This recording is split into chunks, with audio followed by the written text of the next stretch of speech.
अब तक हम लोगों ने पार्टनरशिप के मीनिंग को जाना, पार्टनरशिप के कैरेक्टरिस्टिक्स को भी समझा। अब हम नेक्स्ट डिस्कस करते हैं पार्टनरशिप डीड को। पार्टनरशिप डीड क्या होता है, इसके कंटेंट्स क्या होते हैं। जैसा कि मैंने बताया कि agreement among the partners oral भी हो सकता है और रिटन भी हो सकता है, दैट इज इन राइटिंग हो सकता है। और जब आप पार्टनर्स के बीच के एग्रीमेंट को राइटिंग में एक्सप्रेस करते हैं तो वह एक डॉक्यूमेंट बन जाता है जिसको आप कहते हैं पार्टनरशिप डीड। आइए स्क्रीन पे वन बाय वन इसे समझते हैं। फर्स्ट पॉइंट है आपके सामने, it is a written document contains terms and conditions agreed upon by all the partners. Friends, यह एक रिटन डॉक्यूमेंट है, बट ये रिटन डॉक्यूमेंट है किस चीज का? तो कहा terms and conditions of partnership. Partnership के जो टर्म्स एंड कंडीशंस हैं वह इसमें लिखा होता है और उन सारे टर्म्स एंड कंडीशंस पर सभी पार्टनर्स का क्या होता है? एग्रीमेंट होता है, दैट इज सभी सहमत होते हैं। अब आप कहेंगे कि सर ये टर्म्स एंड कंडीशंस को आपने हाईलाइट कर रखा है, इसका क्या मतलब है? तो इसका मतलब है फ्रेंड्स कि terms and conditions time to time as per the requirement, जब जरूरत लगे तो उसे चेंज किया जा सकता है और उसे चेंज करने के लिए सभी पार्टनर्स का कंसेंट जरूरी है, सहमति जरूरी है। आगे बढ़ते हैं। नेक्स्ट है second point, it is important to have partnership deed. अब अगर यहां पे क्वेश्चन मार्क लगा दिया जाए और आपसे पूछा जाए कि क्या पार्टनरशिप डीड का होना इंपॉर्टेंट है, तो जवाब आपका होना चाहिए yes, partnership deed must be there. प्रश्न उठता है व्हाई, क्यों जरूरी है? तो आप कहेंगे to settle the dispute and misunderstanding with regard to the terms and conditions of partnership. अगर पार्टनरशिप फर्म में किसी प्रकार का फ्यूचर में डिस्प्यूट अराइज हो जाता है या फिर पार्टनरशिप डीड के टर्म्स एंड कंडीशंस को लेकर के मिसअंडरस्टैंडिंग अराइज हो जाती है, तो उसे भी हम रिजॉल्व कर सकते हैं with the help of partnership deed. फिर देखें क्या लिखा हुआ है, it serves as an evidence in the courts of law. Friends, suppose कीजिए कि पार्टनर्स के बीच किसी प्रकार का डिस्प्यूट हो जाता है, आपस में वह उस डिस्प्यूट को रिजॉल्व नहीं कर पाते हैं, तो मैटर कहां जाएगा? कोर्ट में जाएगा और कोर्ट जो है उस पार्टनरशिप डीड के बेसिस पर अपना वर्डिक्ट देगी, अपना फैसला देगी। क्यों? एक यही ऑर्गेनाइजेशन है जो इंडियन पार्टनरशिप एक्ट 1932 को ओवर रूल करती है। इसका मतलब है कि अगर पार्टनर्स के बीच राइटिंग में पार्टनरशिप डीड है तो वह मोर इंपॉर्टेंट एंड सुपीरियर हो जाता है इंडियन पार्टनरशिप एक्ट के प्रोविजन से भी। क्लियर? अब आइए, it is needed to regulate the rights, duties and liabilities of each partners. Friends, partnership deed में हर एक पार्टनर्स के राइट्स, उनके क्या क्या अधिकार हैं, उनकी ड्यूटीज क्या क्या होंगी, उनके क्या क्या लायबिलिटीज होंगे, मेंशन रहता है। Third point, it must be signed by all the partners. याद रखें, जब तक सभी पार्टनर्स मिलकर के पार्टनरशिप डीड को साइन नहीं करेंगे यह वैलिड डॉक्यूमेंट बनेगा ही नहीं। इसलिए याद रखिए कि सभी पार्टनर्स का इस पे साइन होना जरूरी है। Fourth, it must be duly stamped as per Indian stamp act 1889। क्या मतलब हुआ कि इस पर स्टैंप भी लगा होना चाहिए according to according to Indian stamp act. इससे क्या होगा, पार्टनरशिप डीड आपका एक लीगल डॉक्यूमेंट बन जाएगा।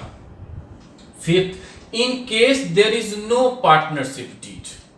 अब सपोज कीजिए कि आपने पार्टनरशिप डीड बनाया ही नहीं, या फिर आपने पार्टनरशिप डीड बनाया लेकिन कुछ बातें मिस हो गई, उसमें लिखा ही नहीं गया और पार्टनर्स के बीच में डिस्प्यूट अराइज हो गया। अब उस डिस्प्यूट को या मिसअंडरस्टैंडिंग को कैसे रिमूव किया जाएगा, कैसे रिजॉल्व किया जाएगा, तो इसके लिए सॉल्यूशन कहां दिया होगा, इंडियन पार्टनरशिप एक्ट 1932 में। तो यह जो इंडियन पार्टनरशिप एक्ट है उसके जो डिफरेंट प्रोविजंस होंगे वह आएगा रेस्क्यू करने के लिए पार्टनर्स को। दैट इज आप कहेंगे all provisions of Indian partnership act 1932 will be automatically applied in absence of partnership deed. इसलिए सजेशन दिया जाता है कि भैया पार्टनरशिप डीड को राइटिंग में बनवा लो, ऑरल का कोई वैल्यू आज के युग में नहीं है। आइए पढ़ते हैं। In case there is no partnership deed, the relevant provisions of the Indian partnership act 1932 would be applicable. अब नीचे में क्या लिखा हुआ है, it is not essential to have a partnership deed. क्या पार्टनरशिप डीड का होना जरूरी है? तो आपका जवाब होना चाहिए नहीं। क्यों? आपके पास डीड नहीं भी है तो भी तो आपकी समस्या का हल तो निकल रहा है। कैसे निकल रहा है? इंडियन पार्टनरशिप एक्ट 1932 के प्रोविजंस के अकॉर्डिंग्स। इसलिए याद रखें, जरूरी नहीं है, बट समझदारी इसी में है कि रिटर्न में आपस में एग्रीमेंट होनी चाहिए ताकि फ्यूचर में किसी प्रकार का भी डिस्प्यूट उत्पन्न हो तो उसे रिजॉल्व किया जा सके। आगे बढ़ते हैं। अब देखते हैं कि इनमें क्या क्या कंटेंट हो सकता है। तो देखें, सारी बातों को तो लिखा नहीं जा सकता है, तो मेन पॉइंट्स को हम लोग देखते हैं कि क्या क्या होना चाहिए, जनरली क्या क्या होना चाहिए। तो फर्स्ट आता है आपके पास में नेम ऑफ फर्म्स। ओबियस है, जब आप बिजनेस करेंगे तो फर्म का नाम तो कुछ रखना पड़ेगा। जैसे मैंने आपको पिछले एग्जांपल में बताया X Y and Z firms, तो यह फर्म का नाम उस पे लिखा होगा। Second, names and addresses of all partners. जितने भी पार्टनर्स होंगे पार्टनरशिप फर्म के, उन सब का नाम पता भी मेंशन होगा। Third, nature and places of business. Partnership firm किस तरह का बिजनेस कर रही है, कहां कहां कर रही है, उन सब को भी मेंशन करना पड़ता है। Fourth, duration and date of commencement of partnership. दो बातें। ड्यूरेशन कहने का यह मतलब है कि पार्टनरशिप को एक सर्टेन पीरियड के लिए भी किया जा सकता है। जैसे कोई ज्वाइंट वेंचर आपने स्टार्ट कर लिया, 6 महीने, साल भर, 2-4 साल के लिए आपने कर लिया, फिर उसको क्लोज डाउन कर दिया, या फिर इनफोर्सिबल फ्यूचर के लिए भी हो सकता है, तो यह मेंशन होगा। फिर क्या लिखा हुआ है कि date of commencement of partnership, कि पार्टनरशिप जो एग्जिस्टेंस में आया तो वह कब से माना जाएगा कि यह स्टार्ट हुआ। Fifth, amount of capital contributed by each partner. Friends, business run करने के लिए क्या चाहिए? कैपिटल्स चाहिए, और कैपिटल्स कौन कंट्रीब्यूट करेगा? सभी पार्टनर्स मिलके करेंगे। तो यह भी मेंशन होगा कि कितने कितने अमाउंट ऑफ कैपिटल सभी पार्टनर्स फर्म में कंट्रीब्यूट करेंगे। सिक्स्थ है ratio in which profits and losses are to be shared. Friends, future में डिस्प्यूट ना हो इसलिए पहले से ही डिसाइड कर लिया जाता है कि सभी पार्टनर्स के फ्यूचर प्रॉफिट शेयरिंग रेशियो क्या होगा। तो प्रॉफिट शेयरिंग रेशियो हम बोलते हैं तो आप उसमें लॉस को भी इंक्लूड कर लीजिए कि इन फ्यूचर लॉसेस भी होते हैं तो प्रॉफिट शेयरिंग रेशियो में ही होगा। Next, interest on partners Capitals and drawings. Friends, यह एक फैसिलिटीज है। अगर फर्म के पार्टनर्स को लगता है कि उन्होंने जिस रेशियो में कैपिटल कंट्रीब्यूट किया है और उन पर जो प्रॉफिट उन्हें मिलेगा प्रॉफिट शेयरिंग रेशियो के अकॉर्डिंग्स वह सफिशिएंट नहीं है, तो पार्टनरशिप डीड में एक क्लॉज वो डाल सकते हैं कि पार्टनर्स को उनके कैपिटल पर इंटरेस्ट दिया जा सकता है और यह प्रेस्क्राइब्ड रेट पर होगा। आगे हम इस पर खास करके चर्चा करेंगे, इसके प्रैक्टिकल क्वेश्चंस को भी देखेंगे। फिर आता है इंटरेस्ट ऑन ड्राइंग्स। ड्राइंग्स क्या होता है? ड्रॉ मीन्स होता है निकालना। अगर पार्टनर्स अपने फर्म से विड्रॉवल करते हैं तो इससे उनके कैपिटल क्या होंगे? रिड्यूस होंगे। इसमें भी दो बातें होंगी जो आगे चल करके मैं बताऊंगा। तो जिस प्रकार से कैपिटल पर इंटरेस्ट फर्म देगी उसी प्रकार से ड्राइंग्स पर इंटरेस्ट भी चार्ज कर सकती है। अब क्या रेट होना चाहिए यह भी प्रेस्क्राइब होगा। और इन द एब्सेंस, अगर मान लीजिए कि पार्टनरशिप डीड में यह बात नहीं लिखा हुआ है तो फिर कुछ नहीं होगा। आगे देखते हैं,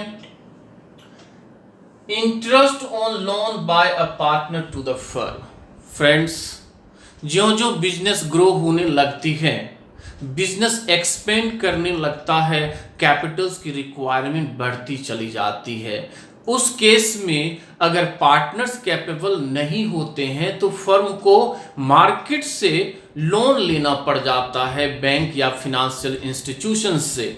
तो अब सपोज कीजिए कि पार्टनर्स में ही कोई पार्टनर या पार्टनर्स सक्षम है बट वह कैपिटल के रूप में कंट्रीब्यूट नहीं करना चाहता, तो वह फर्म को लोन के रूप में मनी देगी और उसके बदले में फर्म उसे क्या करेगी? इंटरेस्ट पे करेगी। Next, remuneration. रिम्यूनरेशन मीन्स होता है salary, commission etcetera payable to a partner if any. Friends, अगर पार्टनरशिप डीड में यह मेंशन है कि पार्टनर्स को रिम्यूनरेशन मिलेगा, दैट इज सैलरी मिलेगा, सेल्स पे कमीशन मिलेगा, तो प्रेस्क्राइब रेट जो भी होगा या जितना सैलरी देना चाहिए वो सारी बातें पहले से ही मेंशन्ड होगा पार्टनरशिप डीड में, और अगर नहीं है तो बिल्कुल नहीं मिलेगा।